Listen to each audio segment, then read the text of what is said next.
Greetings, programs. This is Wretch. Welcome back to Vampire the Masquerade, Reckoning of New York. And in the last episode, guys, Kali had her first series of misadventures with Pádraic, the caitiff who is now essentially, for all intents and purposes, her chaperone in the city. They were able to take out a group of inexperienced hunters, and Pádraic had an awkward encounter with a Blade cosplayer who had some ominous words to say. So very interesting where some of these storylines are going to go, but we are back here in Pádraic's Haven. We were able to get some sleep, had a Tremere-based dream or nightmare, vision, whatever, haven't we all? And we are ready to deal with night 2, so rude awakening, oh lord. Again and again, it's the same sensation, a sudden plunge into frigid waters, snapping me back to reality. Not exactly a graceful awakening, more of a shit, here we go again kind of moment. In the midst of this routine, there's always that distinctive first touch, the thing that jolts me back to consciousness. This time, it's the gentle rustle of pages turning, a subtle nudge back to the waking world. I crack open an eye and look around. In his derelict armchair, Pádraic sits bent over a heavy tome, pencil in hand, etching thoughts onto the yellowed pages. His gaze never leaves the text, but he must have sensed me awaken. Hey, good evening. Hope you slept well.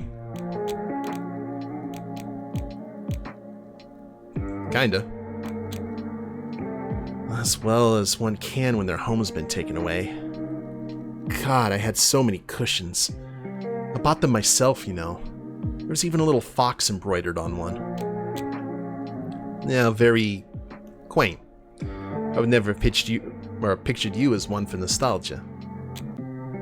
Yeah, well, you don't know me at all, so I suppose that's fair. So, did I snooze through anything noteworthy? He jots down one last note and carefully closes the book before finally glancing up at me, face unyielding and cold as ice. That would depend on your definition of noteworthy, but I've been pondering on next steps. Oh? Well, do tell.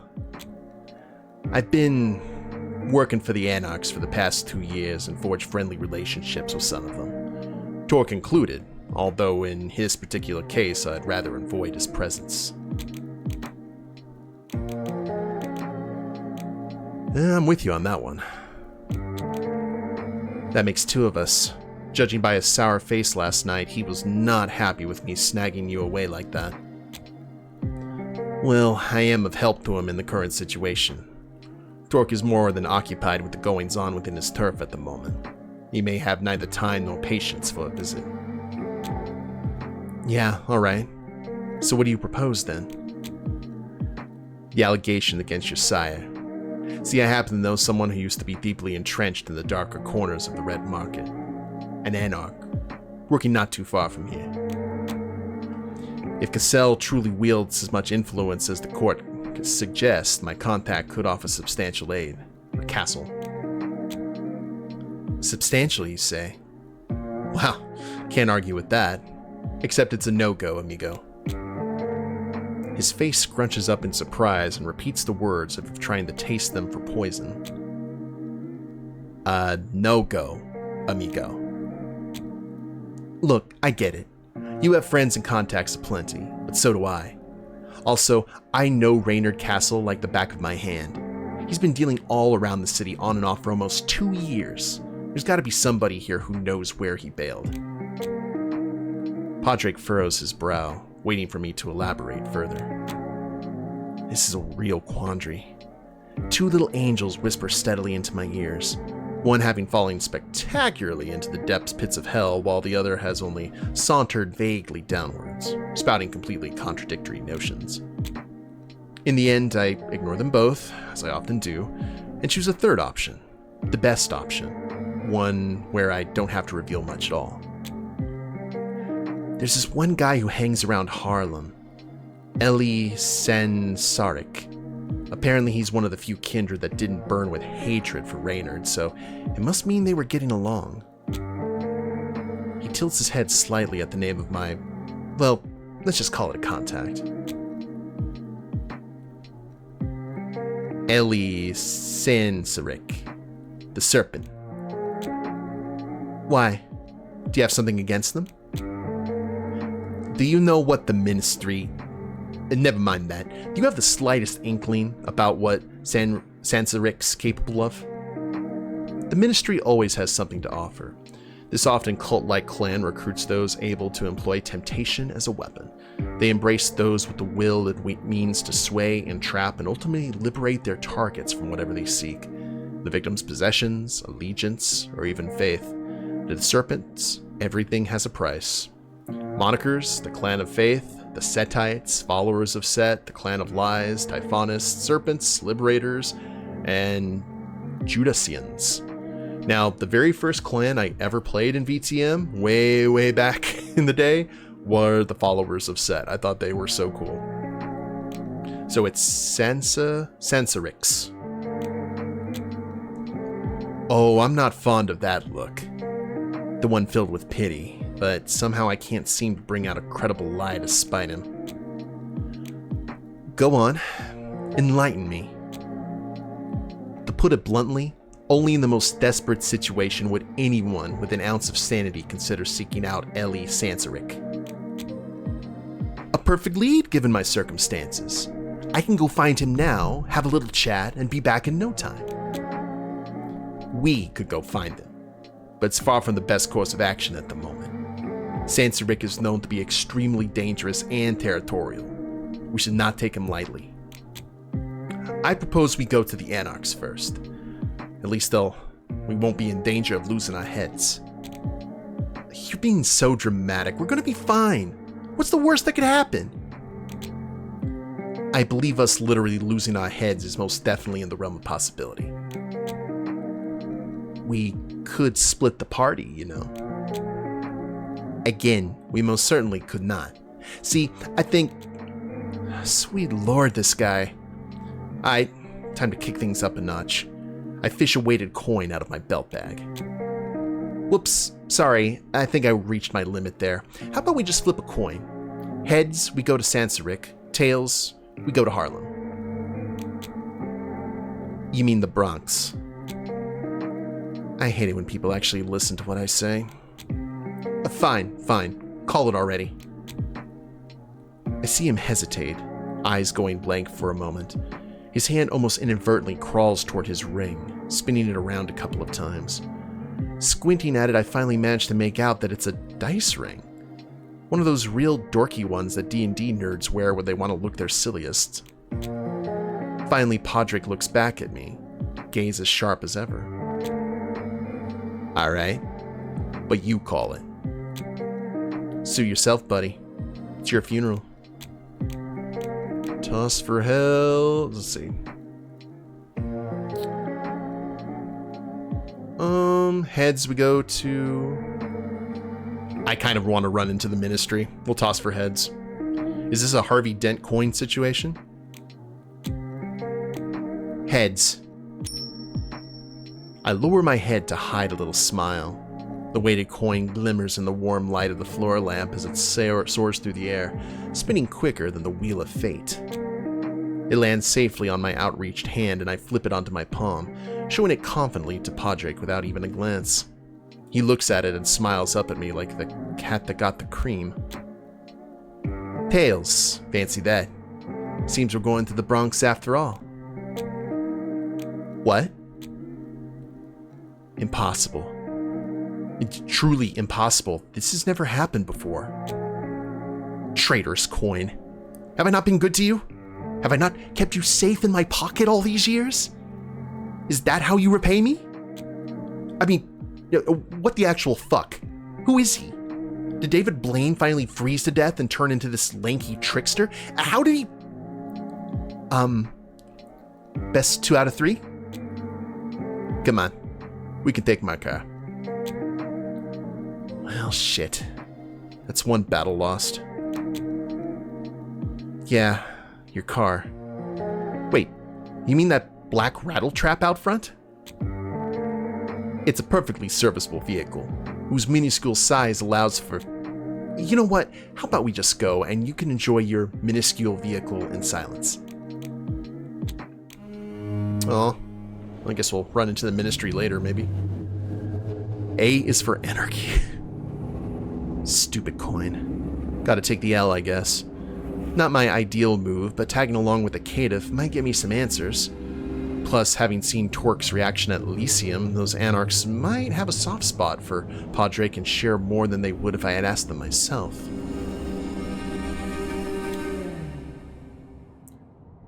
Pádraic's car is indeed a perfectly serviceable vehicle, and that's legally all I'm allowed to say. I'm having a blast shuffling through all the ancient cassette tapes he's collected, judging his taste in music out loud. Another sorry, that's Kali. Another Bohemian Rhapsody? Seriously? Huh. Thought I had only one of them. Terrific. He says it with the straightest of faces, and I can't help but burst into laughter. God forbid you get with the times, but how about a legit car radio? You know, to update your playlist? Says the one sporting a Walkman on a belt. Touché, I guess. Still, I do have a soft spot for Queen. Never gets old. Just saying, you're missing out on a whole lot if you ignore stuff from the 21st century. The music scene's been booming. You ever heard of K-pop? You're giving off some serious Sasang energy, my guy. I have no idea. He eyes me with sudden interest. Do you think any of them have released cassette tapes? Aside from our contrasting views on modernity, our little journey proceeds smoothly. Too smoothly, in fact. A violent itch grows within me. To tease, scratch, prod. And I can't help but give in.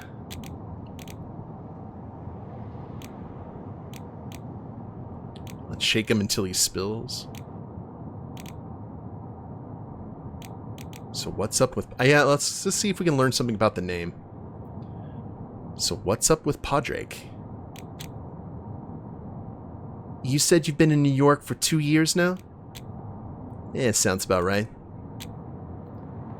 And how's that been for you? Do you like it here? I do. What's up with all these questions? Killing time, mostly. We can play I Spy instead, if you prefer. I'd rather not. Okay. How'd you end up with the Anarchs? Would you believe me if I said it was an accident? Maybe. What kind of accident? I landed in New York about 2 years ago.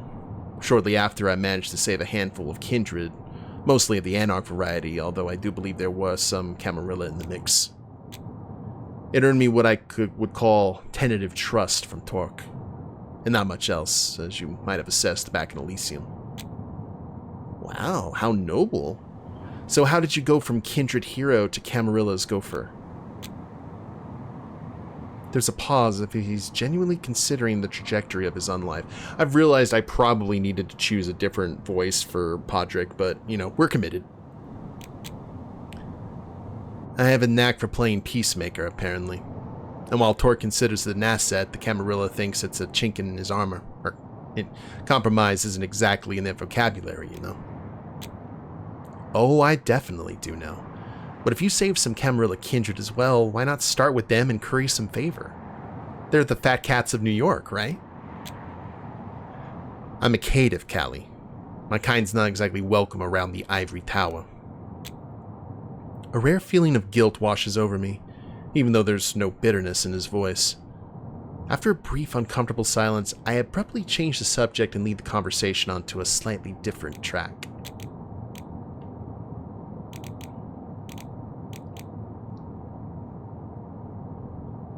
Any other major players in the city? We have the Camarilla and the Anarchs. That's pretty much standard fare. Anybody else to keep an eye out for? No. His response is so swift it borders on phony. But his face remains as impassive as always. Right. How about cool stories about the Anarchs? You seem to gel with them the most. He hesitates briefly. His hands, while placed firmly on the steering wheel, meet in the middle as his fingers start nervously fiddling with the dice ring. Deep down, The logical part of me knows I should back off. But the readily available part, the one right beneath my cold, dead skin, lurches at this opportunity to sneak straight into the vault of secrets. Come on, I'm dying of boredom here. You must have some wild tales to tell, something not found in your pile of books. Fidgeting with the ring stops. His hands return to the perfectly sensible 9-3 on the wheel.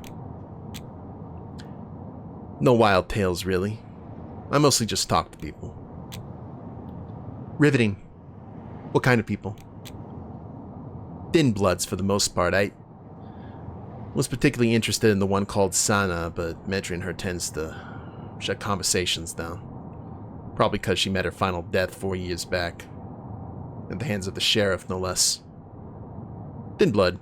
Neither holy vampire nor more. Yes, we already heard about these. Kadir? Wow, she must have really stirred the pot. Well, she did go on a mortal killing spree, but I'm not one to judge whether or not the punishment fit the crime.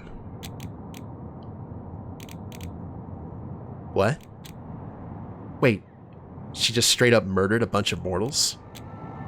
Why? Thin bloods usually just sort of lie low.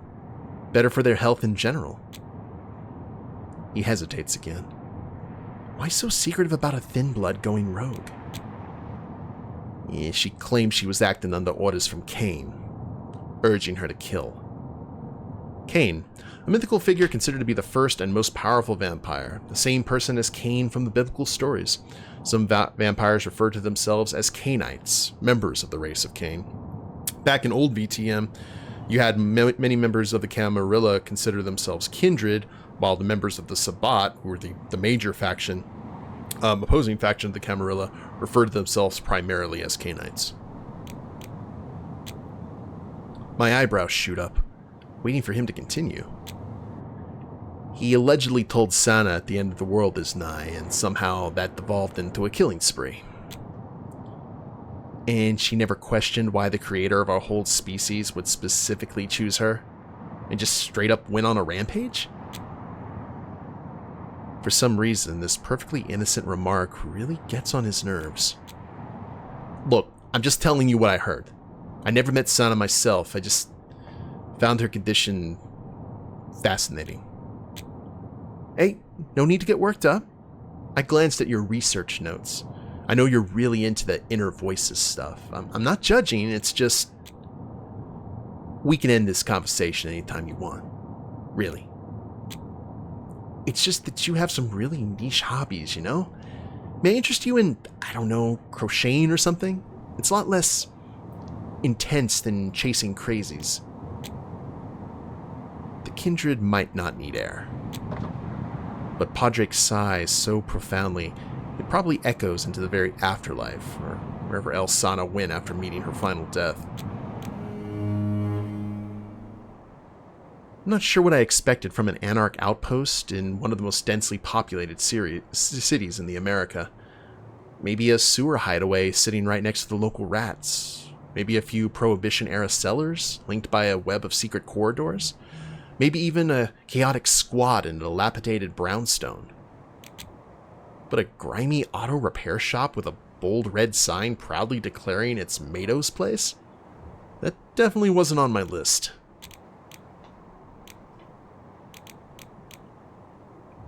Is it about your car?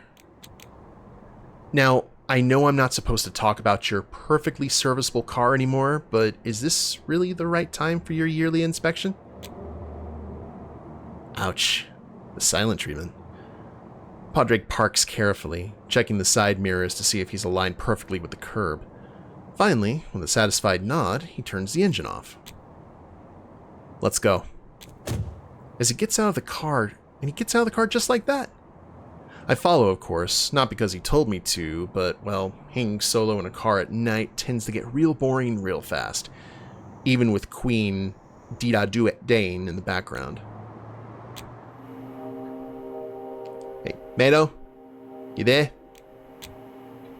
I fully expect company, but I still flinch when a huge burly Kindred steps out from the shadows, quieter than a mouse. His grime-covered arms are all set to give Pádraic Pádraic a bear hug. But he stops himself at the very last moment, either from plain common sense or because I'm there.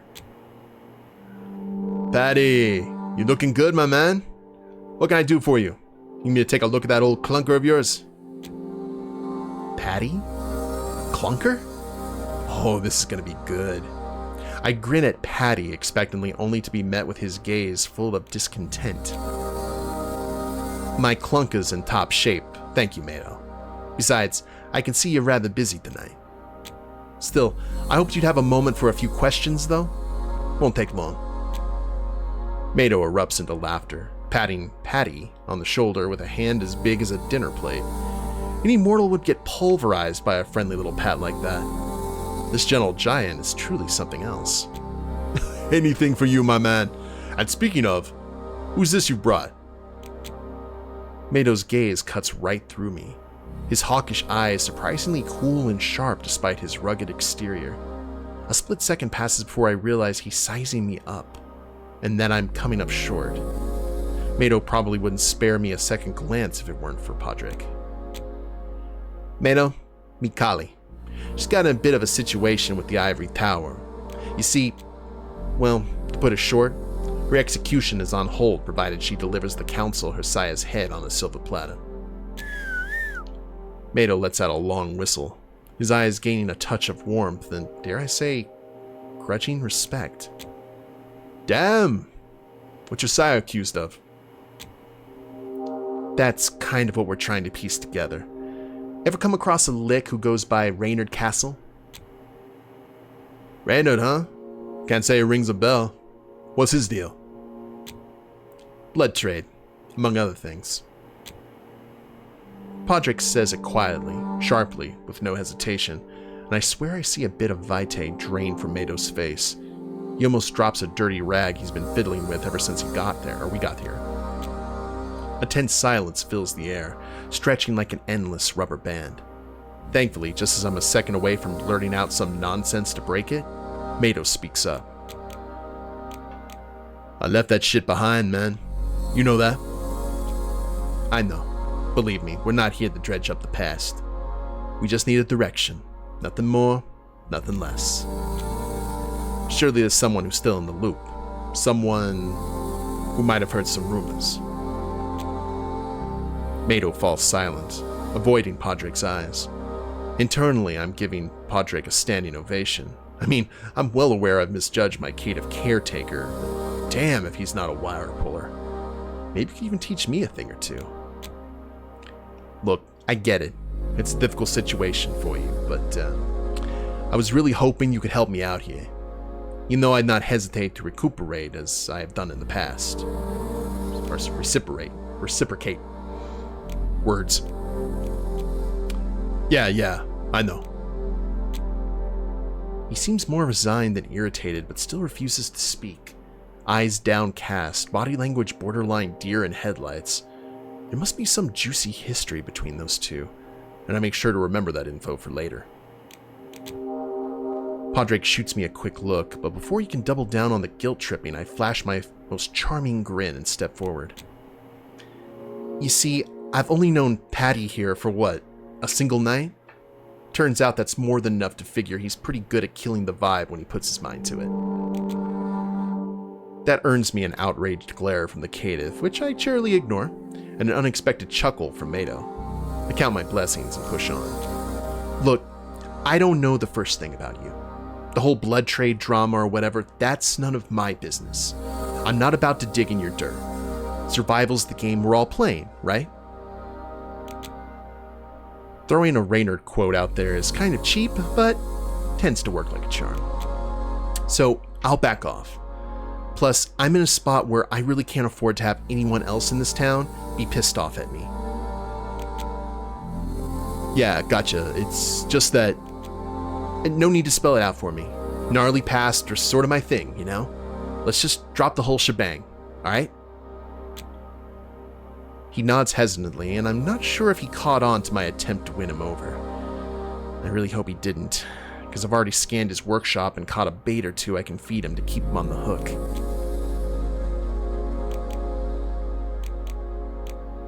Let him see a fellow enthusiast in me. Yeah, if we overappreciate some stuff, that seems to be more, you can see it as BS. But the enthusiast, let's go. Hey, you run a garage, yeah? You got any spare hydraulic jacks lying around? My leveling system completely bailed on me a few nights back. Leveling system? That's a new one. Didn't figure you for an RV type. What's your ride?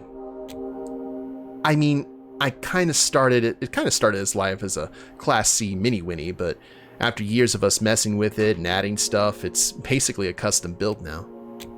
Oh, and it's a 6-wheeler. He lets out a whistle so clear it's almost musical. Modified chassis, huh? Color me intrigued. I'd love to get a look at that beast. Maybe it's just a simple fix for the jacks, like some wiring gone bad, no power getting through. Nope, I checked that already. When those jacks decide it's game over, there's no coming back. It's not a big deal, really. I just hate having anything break on me when I'm out and about, you know? Tell me about it. I used to spend a lot of time on the road myself. Yeah? What was your hunt? Duluth, Minnesota. Been ages since I went back, though.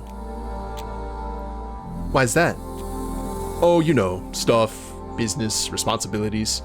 And then I just sort of gave up on it. Well, if you ever get hit with a sudden wave of nostalgia, I could swing by and pick you up. After I'm done with all this Camarilla bullshit, of course. It might be Hope playing tricks on me, but he seems more at ease now. Maybe even warmed up to me by a degree or two. You're Class C. That's your haven, right? Right on. Fully decked, sunproof, steel curtains and all. Reliable and minty fresh mobile haven. Damn. I really need to see that masterpiece sometime. Give me a few nights to sort my stuff out, and I'll show you all of its quirks. He cracks an actual smile, looking both wistful and excited. You know what? I might take you up on that offer. Deal. Just keep those fingers crossed for me, alright? I've got to navigate my way out of that Camarilla mess first, remember? I gleefully sift through Mato's treasures, pretending I don't see him watching me like a hawk, clearly fighting a vicious internal battle. But in the end, neither of us breaks our silent standoff. It's time we head out. We still need to find someone who can actually give us some answers. Sorry to bother you, Mato. Thank you for your time. Wow. That's cold, even by Pádraic's standards, but it sets me up perfectly. I smile brightly at Mato and wave a little. You might not come back. Yeah, now we put the carrot on the stick. See you around, I hope. And if not, Patty here will give you my regards. We turn around to leave, and I quietly count the steps, but before I reach 3, Mato curses under his breath and speaks up. Hold up. Pádraic shoots me a meaningful look, but it's gone by the time we both turn back to the friendly giant. Mato's gnawing at his bottom lip and twisting the rag between his fingers. Yes? I really am out of that business, Patty. I know, Mato. Still, some whispers find their way to my ears. Nobody likes gossip more than a buzzed-up Kindred. Ain't that the truth? Usually comes in real handy, too. Yeah, so there's this thin-blood alchemist. Skylar's her name, I think. Hangs around at Sunny's a lot. Sunny's? Empire of the Sun. It's local Anarch dive. Yeah, exactly. Sunny's. If anybody knows anything about the blood trade, it's her. She's the only albino around, too, so you won't mistake her for none. Thank you, Mato. It's all we need. I owe you. Big time. Who knows? You might have saved my skin there. Don't mention it. Still, we should get going. Take care. Not so fast, runt. What's with the Kindred in this city and their love for lurking? Or is it me who's losing edge? Miss Sorrento, what a pleasure. The air crackles with their mutual glares. Pádraic stoic, hers livid. Mato waves at her awkwardly, to which she responds with a curt nod. Me? I might as well be invisible to her. Torque needs you. Now. Why? I came here to tell you, not to debate you, Caitiff. Figure it out on your own. Pádraic tries to hide his frustration, but his jaw is set and his shoulders tight. Fine. Let's get moving, Callie. I don't think you heard me right. Torque summoned you. Your Ravnos pup is not invited. She turns on her heel and walks off into the night. The cluttered car shop suddenly feels a touch more welcoming, as if starlight broke through after a storm. Mato gives Pádraic another one of those awkward shoulder pats, but it does have a relaxing effect on him, or at least it stops him erratically spinning the ring. Well, she seemed delightful. Wow, another kindred who dims down the room. You've really got them by the dozen here in the Big Apple, huh? Yeah, she's kinda definitely one of them. Name's Mia, Torque's enforcer. Sort of big fish around here. Bigger than Torque sometimes. Easy, Patty. You wouldn't want her catching wind of that.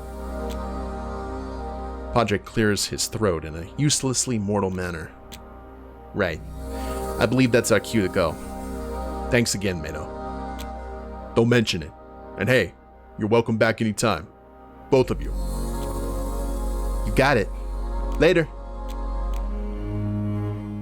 Okay, I think that went pretty well, all things considered. But we have a meeting with Torque, and I bet he is not going to be happy. Probably with either talking to Kali or talking to Patty. But we will figure that out maybe in the next episode. I hope y'all have enjoyed it. If you liked the episode, please leave a like down below. Subscribe to the channel, leave a comment, that'd be a big help. And we'll see you next time. Later days, everyone.